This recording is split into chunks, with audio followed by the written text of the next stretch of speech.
Halo anak-anak, Assalamualaikum warahmatullahi wabarakatuh. Bagaimana kabarnya kalian? Ibu harap kalian dalam keadaan sehat ya dan tetap semangat dalam belajar. Di video kali ini kita akan belajar tema 6 subtema 3, muatan pelajaran matematika. Materi yang akan kita pelajari yaitu menyelesaikan permasalahan tentang waktu dan menghitung masa kadaluarsa.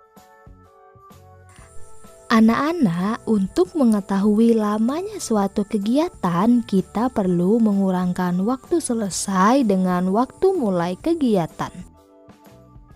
Ayo anak-anak, perhatikan contoh berikut ini. Lucy bermain layang-layang dari pukul 15.30 sampai dengan pukul 16.30.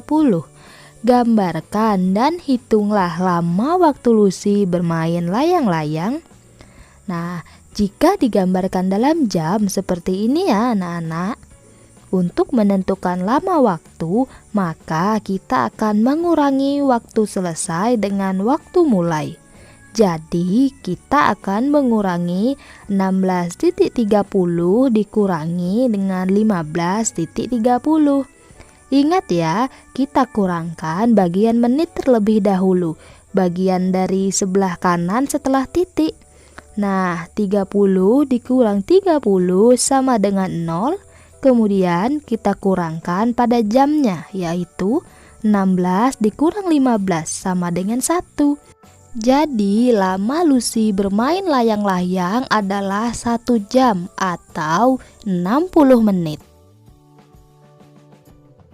Lanjut ke contoh berikutnya ya. Rama bermain layang-layang dari pukul 15.30 sampai dengan pukul 16. Lama Rama bermain layang-layang adalah titik-titik menit. Nah, jadi yang ditanyakan ini menitnya ya anak-anak. Caranya sama dengan yang tadi. Untuk menentukan lama waktu, maka kita akan mengurangi waktu selesai kegiatan dengan waktu mulai kegiatan. Nah, 16.00 kita kurangkan dengan 15.30. Bagian menit kita kurangkan. Ingat ya, kita kurangkan bagian menit terlebih dahulu dari bagian sebelah kanan setelah titik. 00 dikurang 30. Nah anak-anak, 00 tidak bisa dikurang 30. Jadi kita pinjam ke bagian jam 16. Nah pada jam 16 ini kita kurangi 1. Jadi sisanya adalah 15. Nah kemudian yang tadi kita ambil 1, kita jadikan 1 jam. 1 jam ini kita ubah menjadi menit. Karena 1 jam ada 60 menit, maka menjadi 15.60. 15.60 dikurangi dengan 15.30. Kita kurangkan dari sebelah kanan ya, yang bagian menit terlebih dahulu. 60 dikurangi 30 sama dengan 30. 15 dikurangi 15 maka hasilnya 0. Jadi lama Rama bermain layang-layang adalah 30 menit. Perhatikan ilustrasi berikut.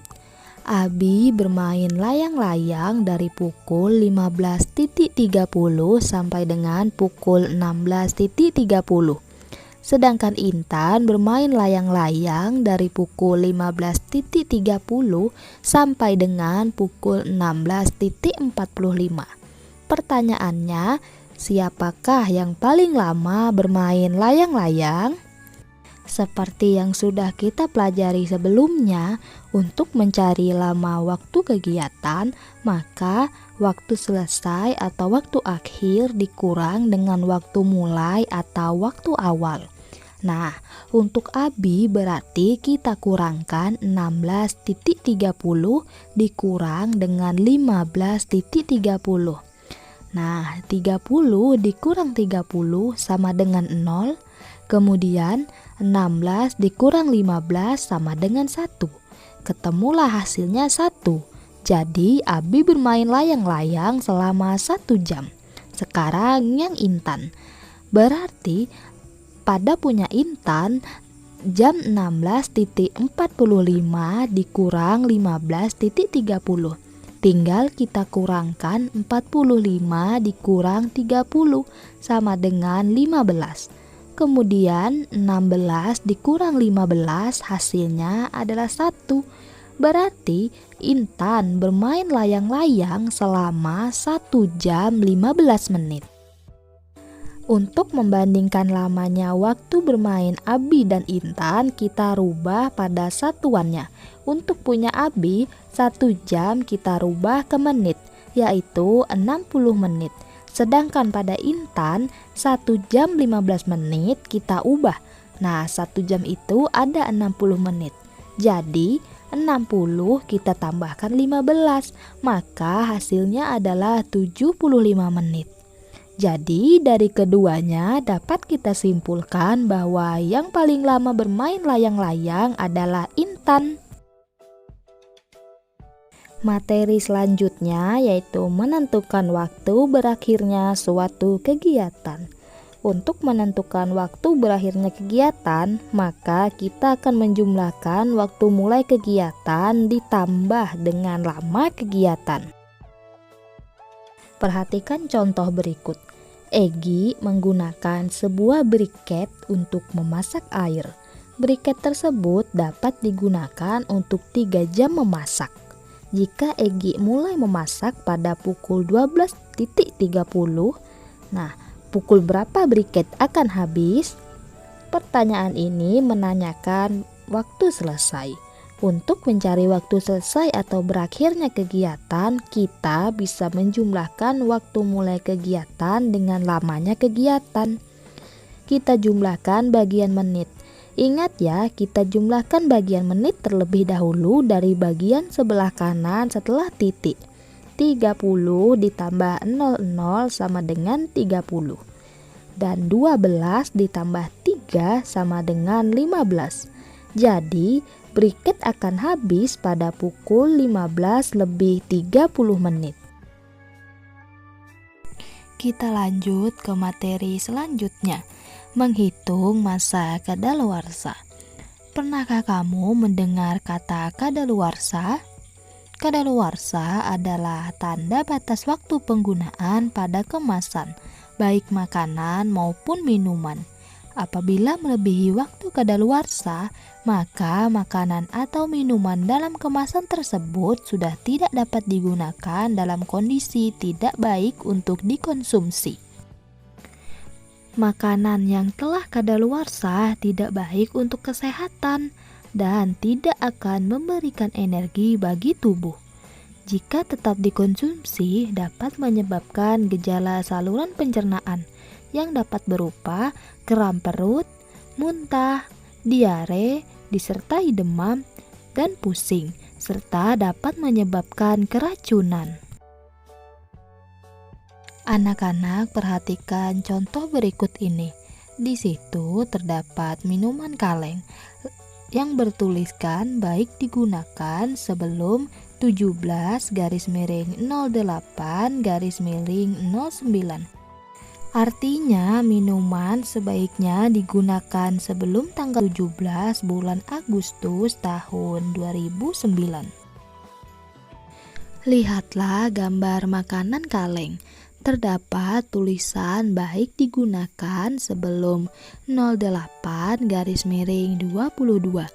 Jika ada 2 seperti 08-22, maka yang depan menunjukkan bulan dan yang belakang garis miring atau akhir menunjukkan tahun. Berarti baik digunakan sebelum bulan Agustus tahun 2022. Selanjutnya terdapat tulisan baik digunakan sebelum 11-21. Pertanyaannya, jika hari ini bulan Oktober tahun 2021, berapa bulan sisa waktu untuk minuman tersebut? Kita lihat masa kadaluarsanya sebelum bulan 11, yaitu bulan November tahun 2021. Jadi sebelum bulan November adalah bulan Oktober. Jadi jawabannya adalah 1 bulan. Pada gambar keripik terdapat tulisan baik digunakan sebelum 17 garis miring 11 garis miring 23. Pertanyaannya, jika hari ini tanggal 10 November tahun 2023, berapa hari sisa waktu untuk keripik tersebut? Kita hitung dari tanggal 10, 11, 12, 13, 14, 15, dan 16. Berarti sisa waktu untuk keripik tersebut adalah 7 hari. Baik anak-anak, semoga bisa dipahami ya. Terima kasih. Wassalamualaikum warahmatullahi wabarakatuh.